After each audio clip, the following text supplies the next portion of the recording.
안녕하세요. 반갑습니다, 여러분. 저는 이번 22학년도 임용시험에서 서울 지역을 지원했고요. 최종 합격하게 되어 여러분들께 이렇게 합격 수기와 동영상을 나눔하게 되어서 정말 영광이라고 생각합니다. 저에 대한 기본 정보를 궁금해 하실 것 같아서 미리 말씀드리면, 저는 이번이 졸업하고 네 번째 시험이었어요. 그러니까 사수라고 할 수 있죠. 그래서 여러 번 공부를 했었는데 이 여러 해 동안 전공 점수를 꾸준히 올릴 수 있었습니다. 작년 것만 말씀드리면 작년에는 이제 전공 점수가 65점이고 교육학이 19점이었고 근데 그때는 이제 그때 지원했던 지역 점수 커트보다 마이너스 1점이었어요. 그리고 올해는 전공 점수를 4점 정도 올려서 69점을 맞았는데 교육학을 많이 깎여서 84.67이라는 서울 컷 점수를 맞았습니다. 어쨌거나 지금 최종 합격하게 되어서 너무나 다행이라고 생각하고요.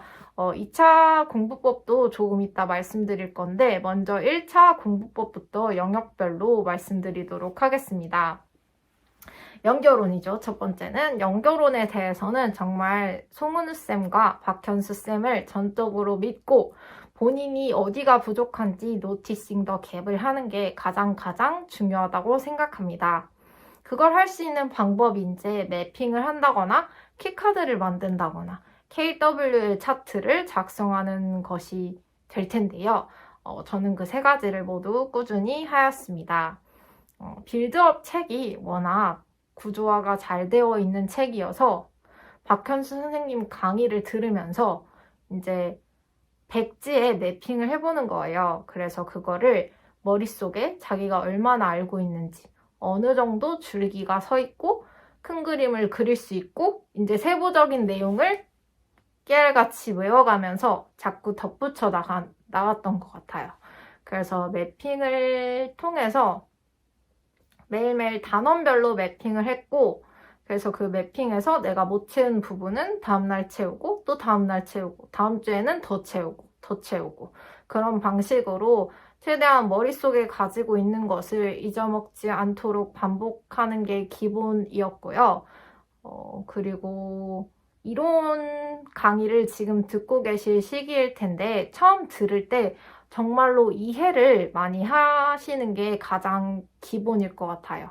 자기가 이해해야 그게 머릿속에 암기를 할 수 있는 거기 때문에 수업을 열심히 들으시고 키카드 많이 작성하시면서 키텀들 꼭 잊지 않도록 빈틈없도록 잘 챙기시고 그렇게 상반기에 공부를 하고 나면 이제 하반기에 문제은행과 모의고사까지 진행하게 됩니다.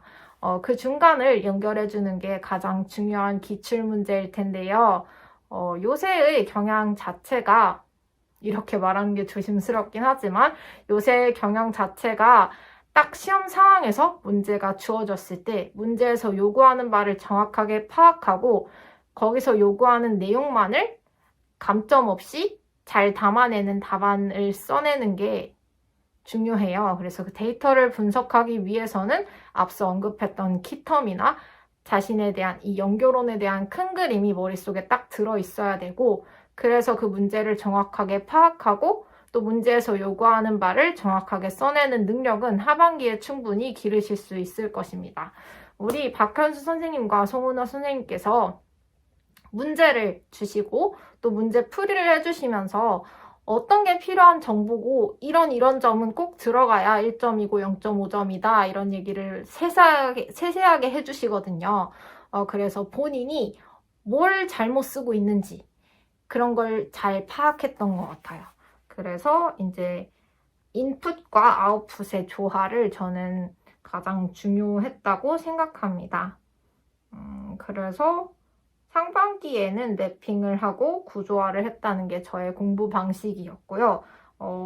어디가 비어 있는지, 어디를 더하고 채워 나가야 할지를 매달, 매주 회고를 많이 했던 것 같아요.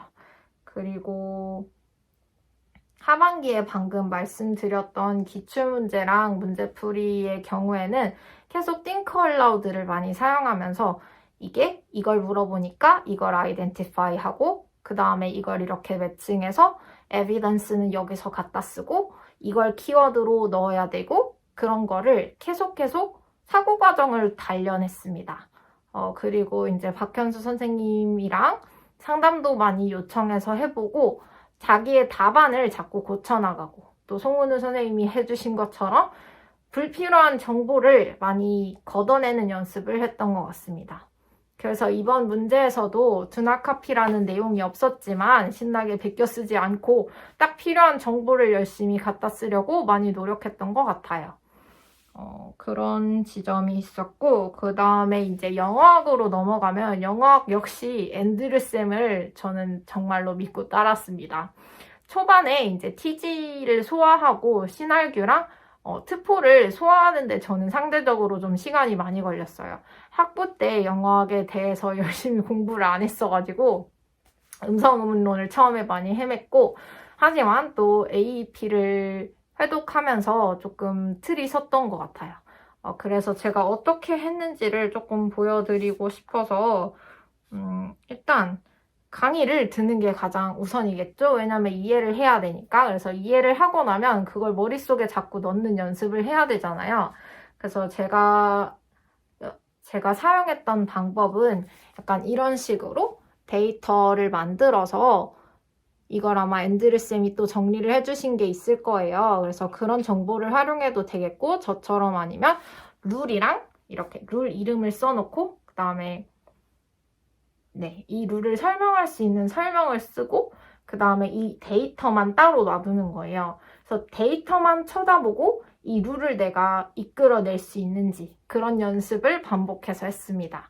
그래서 이 데이터는 혼자 만든 건 아니고 스터디원을 모집해가지고 이 AEP를 낱낱이 쪼개서 여러 룰을 빼먹었어요. 그래서 이거를 다 만든 다음에 이 자료만 무한히 반복하면서 내가 이 데이터를 B 데이터랑 비교해서 얘는 예를 들어서 뭐 마이너스 컨소넨탈이 들어있고 얘는 플러스 컨소넨탈이 들어있다 라거나 그런 식으로 대조를 시켜서 어느 부분에서 이 데이터에 맞는 룰을 이끌어낼 수 있는지 그런 거를 이제 책 안에서는 연습을 했고요.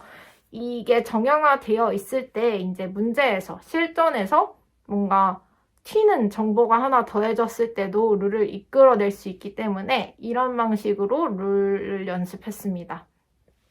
의문론은 이런 식으로 대비를 했고 그 다음에 의문론 외에 뭔가 의미화용론 같은 경우에도 기출을 열심히 보고 또 다른 원서도 조금 봤어요, 사실. 그래서 다른 원서랄 것까지도 없는 게 앤드류 선생님이 언급을 해주시는 보충 자료 같은 데에 다 녹아져 있기 때문에 그걸 토대로 자신이 그것만 정확히 챙겨서 일단 할 수 있으면 될 것 같아요. 그리고 나면 이제 문제은행이나 모의고사를 토대로 플러스로 연습할 수 있는 게 많이 있기 때문에 그러니까 주어진 정보를 최대한 소화하되 거기에서 자꾸 살을 붙여 나가고 더해 나가는 방식으로 3반기에서 하반기의 흐름을 타시는 게 중요할 것 같습니다.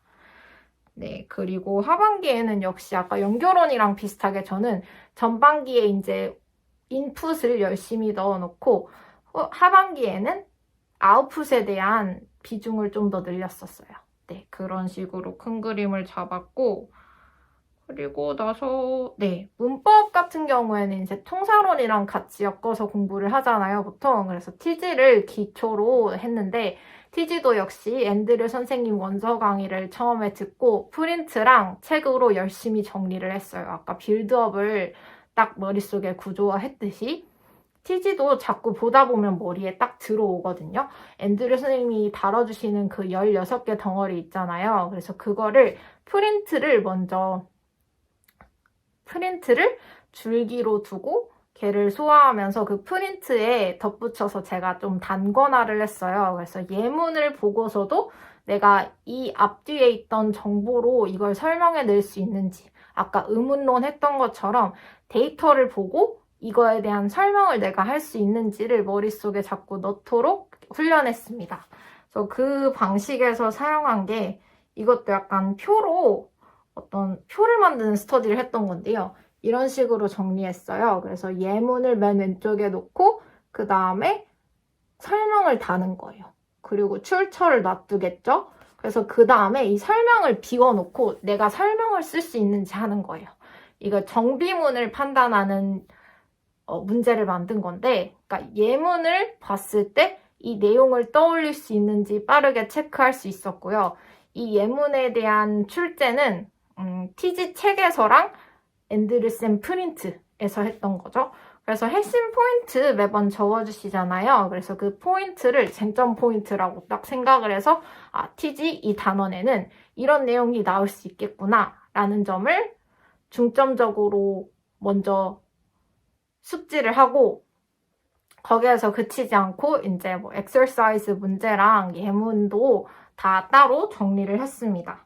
그래서 엑서사이즈도 따로 떼가지고 저는 아이패드를 좀 많이 활용했어요. 그래서 엑서사이즈 문제도 따로 빼서 이 문제의 답은 이거다라는 걸 자꾸 단원별로 계획을 짜서 그걸 연습을 해봤었고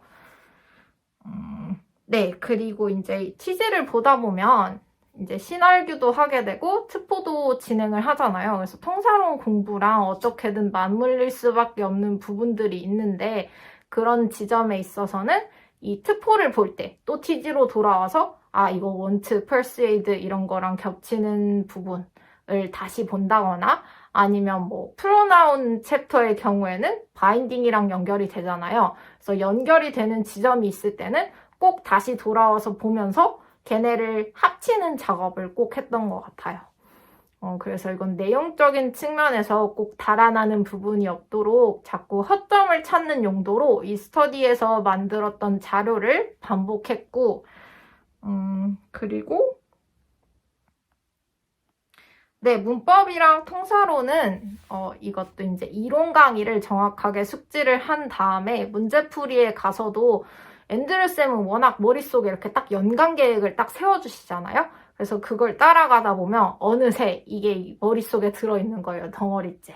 그래서 그게 덩어리째 들어있으려면 매달, 그러니까 2달 단위로 지금 커리큘럼이 짜져 있잖아요. 그래서 이론 강의 때 이론 잘 수강하고 그다음에 원서 강의도 원서 강의 때 달 소화를 한 다음에 그 다음에 혼자 또 사이클을 돌리셔야 돼요. 그게 머릿속에서 계속 입력이 되고 있는지 달 저장이 되고 있는지 자꾸 반복하는 작업이 필요한 건데 저는 그 반복을 위해서 이러이런 스터디를 활용했던 거고 그 다음에 또 트포도 제가 따로 정리를 했어요. 앤드류쌤이 아마 수업 시간에 언급을 하셨을 텐데 뭔가 왼쪽에 데이터를 놔두고 오른쪽에 그걸 설명하는 부분을 닫아 놓는 거죠. 그래서 뭔가 3과를 예시로 만약에 든다면 왼쪽에 이제 설명 같은 거, 예문 같은 거를 막 해놓고 오른쪽에 짧게 해서 뭔가 설명을 달아 놓는 거예요. 그래서 얘를 가리고도 얘네를 설명할 수 있는지. 사실 이게 큰 틀로 봤을 때는 아까 제가 TG 공부한 거랑 크게 다르지 않잖아요. 아까 영어학에서 데이터를 보고 룰을 설명할 수 있는지라거나 아니면 매핑을 할 때도 뭔가 백지에 놔두고 백지에다가 내가 그걸 설명할 수 있는지니까. 그러니까 결론은 그러니까 자기가 얼마나 알고 있는지 이걸 알고 있는지를 자꾸 확인을 하고 그 알고 있는 거를 확인을 하려면 그걸 정리해 놓은 정보가 필요한 거죠. 그래서 그런 표지판이 이제 선생님들이 주시는 자료나 책이 되는 거고 본인이 자꾸 그걸 노티싱 더 갭하는 과정이 이 큰 틀이라고 생각합니다. 그래서 통사로는 저런 식으로 문법이랑 통사로는 저런 식으로 내용을 정리했고 내용을 점검하기 위해서 문제풀이랑 모의고사를 많이 활용했습니다. 네, 그리고 1년 같은 경우에는 1년도 진짜 2S2할 방법을 정말로 많이 내재화하려고 노력했어요.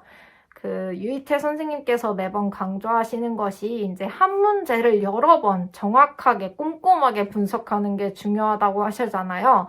그래서 그런 차원에서 저는 백제 교재를 진짜 여러 번 봤어요. 그래서 백제 교재를 처음에 이제 강의를 들으면서 더러워지겠죠. 그걸 필기를 하니까. 그래서 책을 한 권 더 사서 그 책에는 깨끗하게 보존을 하고 거기에 계속 풀어보면서 백제 새로 풀면서 얘는 얘를 가리키고 뭔가 지층에 대해서 설명을 달아본다거나 아니면 여기에 밑줄을 치고 이걸 어떻게 설명할 수 있을지 아니면 앞에 말했던 이 내용이 뒤쪽에서 어떻게 연결되고 있는지 아니면 뭐 G에서 S로 가고 있는지 뭐 S1은 뭐고 S2가 뭔지 그런 식으로 자꾸 구조화를 하면서 논리적으로 읽으려고 노력을 많이 했고 상반기에서 하반기로 넘어갈 때 이제 중간에 꼭 기출이 있잖아요. 그래서 기출도 저는 분석을 진짜 꼼꼼하게 했어요. 그래서 뭔가 이렇게 예시를 보여드리려고 뭐 예를 들어서 이런 식으로 이것도 이제 많이들 하는 기출 분석 형식이에요. 그래서 왼쪽에 문제 잘라놓고 오른쪽이나 뭐 빈틈에다가 자기가 분석한 내용을 쓰는 거죠. 그래서 내용적인 측면에서 기출 지문이나 유이태쌤 교재 지문이 논리적으로 어떻게 흘러가고 있는지를 잘 확인을 해야 되고 이제 시험 상황에서 문제에서 묻고 있는 거. 요새 explain the meaning이 많이 나오잖아요. 그래서 그런 거 어떻게 설명할 수 있는지 아니면 refer to 찾는 거라거나 그러니까 자꾸 연결하는 연습, 논리가 어떻게 이어지고 있는지를 알면 이제 블랭크를 뚫어놔도 걔를 찾을 수 있는 거죠. 네, 그래서 이런 식으로 기출 분석을 꼼꼼하게 했고 모의고사 문제랑 문제은행 문제도 모두 분석을 했습니다. 일반 영어 역시 우리 답안이 4줄이잖아요. 그래서 4줄 안에 쓰는 연습을 열심히 했던 것 같습니다. 네, 독해가 잘 되면 답을 쓰는데 문제가 없다는 유이태 박사님 말씀이 맞아요. 그래서 독해를 정확하게 하는 연습을 꾸준히 하시기를 추천드립니다. 그리고 덧붙여서 저는 이제 단어 공부도 절대로 소홀히 하지 않기 위해서 1월부터 단어 스터디를 했고요. 유이태 박사님이 출판하신 그 기출복화도 열심히 개인적으로 돌렸고 왜냐면 그건 사실 저는 좀 익숙해서 그 익숙한 기출에다가 제가 모르는 단어들만 추가해서 외우고 주로 외웠던 단어집은 MD복화 33,000을 이제 6명이서 스터디를 구해가지고 월화수목금토 각자 매일 출제를 하면서 자꾸 누적을 하려고 노력했어요. 그래서 실력패까지 다 받고 시험 전까지 제가 모르는 빈틈 단어들 놓치지 않도록 걔네만 따로 단어장 추가해서 외우고 그랬습니다. 얘기하다 보니까 되게 길어졌네요. 그러니까 전반적으로 자기가 어느 부분이 부족한지를 아는 게 첫 번째로 제가 가장 우선시했던 거고 두 번째는 이제 자꾸 반복한 거. 어떻게든 머릿속에 내가 처음 한 번은 봤던 거를 잊어먹지 않도록 많이 노력했던 것 같습니다. 네, 지금 많이 막막하고 힘드실 텐데 본인의 상태 정확하게 파악하시길 바라고 본인이 맞는 공부법 찾아서 꼭 반복하고 연간계획 쪽 짜시고 2달 사이클도 꼭 짜시길 권해드립니다. 긴 시간 들어주셔서 감사합니다. 11월까지 화이팅!